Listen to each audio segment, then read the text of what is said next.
او مخدوم شد، ہر کرا خود بین او محروم شد.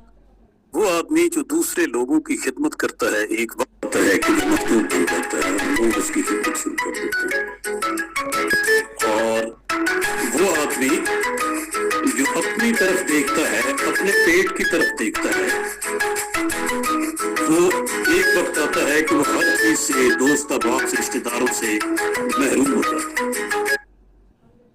تو ساری یہ درمیان میں کال آ گئی تھی میری، آج کال بھی چل رہی. تو یہ ہے کہ سیلف سے اوپر اٹھنے کا نام ہے، اور اس میں جن لوگوں نے اس پہ کام کیا وہ میں سمجھتا ہوں کہ اس میں پارسائی اور پرہیزگاری کا جو لیول ہے وہ یہ ہے کہ پارسا ہو اور پارسا نظر نہ آئے.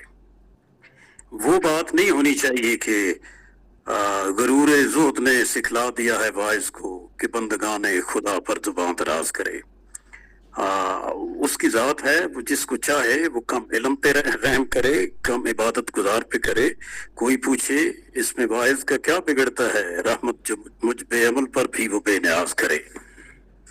ہوا ایسی کہ ہندوستان سے اقبال اڑا کے مجھ کو غبارے رہے حجاز کرے. اور جو ڈاکٹر صاحب نے بات کی کہ تمام شاہراہیں، تمام رستے اسی شاہراہ اعظم اللہ صلاۃ والسلام کی شاہراہ اسلام پہ جا کے ملتے ہیں.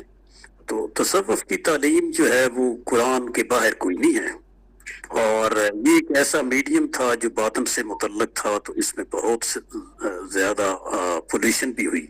اور جو مرشد کی بات کی گئی کہ مرشد کو ڈھونڈنا ہے، تو وہ بقول غالب کے درد ہو دل میں تو دوا کیجئے، دل ہی درد ہو تو کیا کیجئے. اگر مرشد ہی گمراہ ہو تو اس کا پیروکار کیا کرے گا. تو آج کے فی زمانہ ان تعلیمات کا ہم رہنمائی حاصل کر سکتے ہیں. ظاہری علم تو ہمیں نظر آتا ہے، لیکن باطن جو ہے وہ بڑا مشکل سا کام ہے. اس میں بہت زیادہ لوگ گمراہ ہوئے، لوگوں کو گمراہ کیا گیا. اور اس وقت جو علوم ظاہری کا میڈیم ہے وہ اتنا پولوٹ ہو چکا ہے، اس میں لوگ ایکسپلائٹ کر رہے ہیں. اور باطن کا کیا حال ہوگا. تو اللہ تعالیٰ ہم پہ رحم فرمائے. اور وہ یہی ہے کہ اس میں جو توازن رکھنا ہے، جیسے راہبانیت کی بات ہوئی، تو وہی جو اقبال کہتے ہیں کہ خودی کے زور سے دنیا پہ چھا جا، مقام رنگ و بو کا راز پا جا.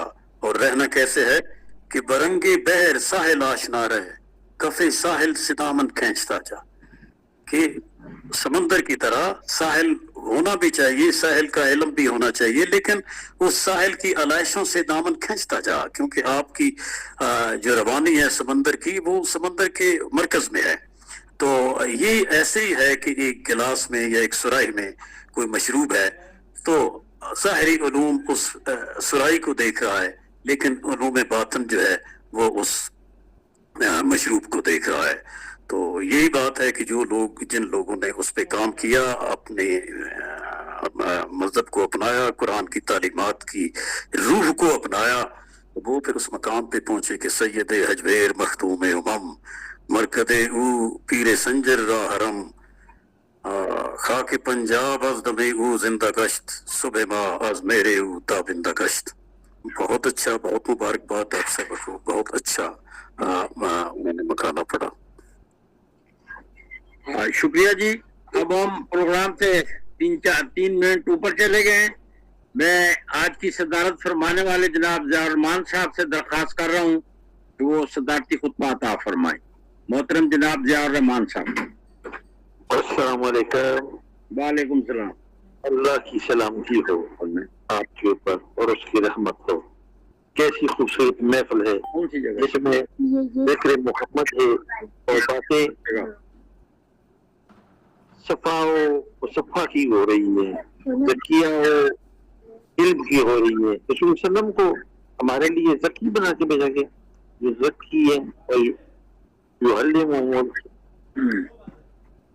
بات یہ کہ خودی میں ڈوب کر پا جا سراغ زندگی، خودی میں ڈوب کر پا جا سراغ زندگی. تو میرا نہیں بنتا تو نہ بن، اپنا تو بن. اپنا بن جانا ہی اور اپنے آپ کو پہچاننا ہی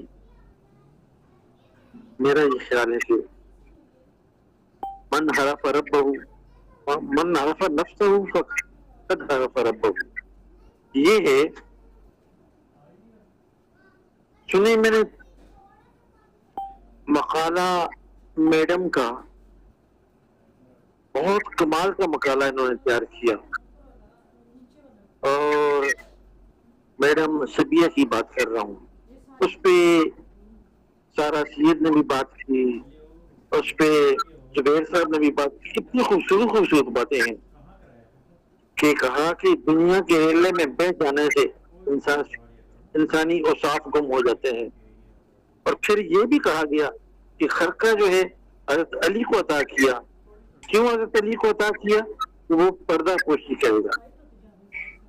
اللہ مستر غورتی و آمین روحتی.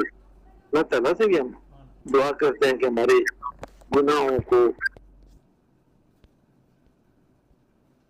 کی پردہ پوشی کرے، رسول اللہ صلی اللہ علیہ وسلم کے سامنے بھی اور پوری دنیا کے سامنے بھی. وہ علامہ اقبال نے کیا کہا تھا کہ اگر اشاب ناگزیر از نبائی از نگاہ محمد پنہا بگیر. ہم تو ڈرتے ہیں کہ رسول اللہ صلی اللہ علیہ وسلم کے عاشق ہونے کا دعویٰ کرتے ہیں اور پھر اس عشق کو نبھا بھی نہیں سکتے.